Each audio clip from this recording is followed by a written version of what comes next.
तुम्हें अपना वादा पूरा करना चाहिए और अपने बाबा को सच बता दो।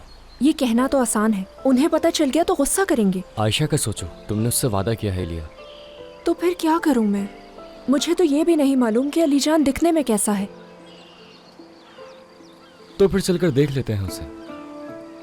सच कह रहे हो तुम? हाँ, मगर उज़ैर को तुम्हारे घर छोड़ दें?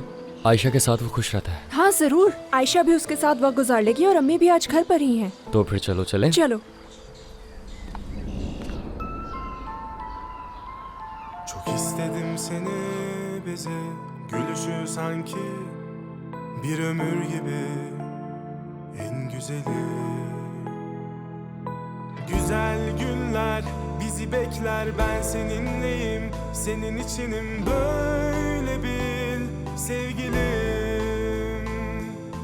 Bazen yorar tatlı telaşlar, yaşlanmak için çok sebep var, her günüm senin için. Çok istedim seni bize, gözleri sanki bir masal gibi en iyisi. Görmesem seni yanımda, yüreğimi acıtır anında,